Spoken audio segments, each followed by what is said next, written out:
এবং বিএনপির মতো কয়েক দফা রাষ্ট্র পরিচালনা করার মতো দলকে রাজনৈতিক ব্যবস্থা থেকে সম্পূর্ণ ছুঁড়ে ফেলে দেওয়া হয়েছে, তার বাইরে।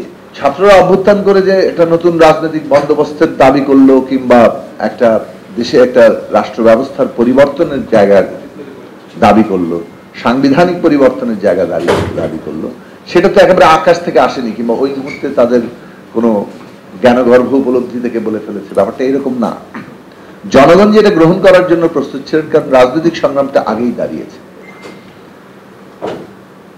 ফলে আমরা যারা, এটা একটু হয়তো বিনয়ের সাথে বলি, আমরা যারা অনেক আগে থেকেই এই দেশের সাংবিধানিক ক্ষমতা কাঠামোকে একটা স্বৈরতন্ত্রের ভিত্তি হিসাবে, উৎস হিসাবে বারবার বলে এসেছি,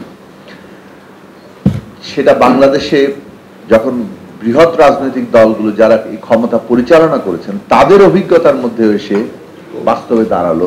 এবং বিএনপির মতো কয়েক দফা রাষ্ট্র পরিচালনা করার মতো দলকে রাজনৈতিক ব্যবস্থা থেকে সম্পূর্ণ ছুঁড়ে ফেলে দেওয়া হয়েছে, তার বাইরে।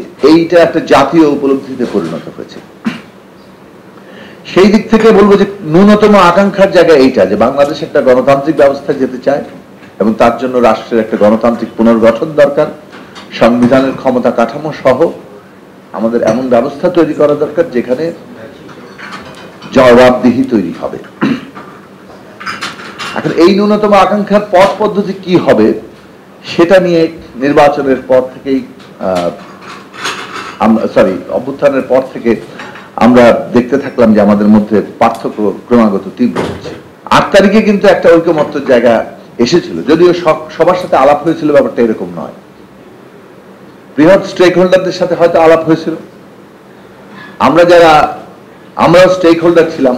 আজকের মতো অন্তর্বর্তী সরকার যেমন 3টি দলের সাথে কথা বলেই বলে যে আমরা স্টেক হোল্ডারদের সাথে কথা বলে ফেলেছি। তো এইরকম অবস্থা অন্তত মানে তখনকার পরিস্থিতি এরকম না হলেও তখনও কিন্তু প্রায় এই পরিস্থিতি বিরাজ করেছে। আলোচনাটা সবাই মিলে হয়। যদি সবাই মিলে হতো তাহলে এটা আরো অধিকতর গণতান্ত্রিক জায়গায় যেতে পারে।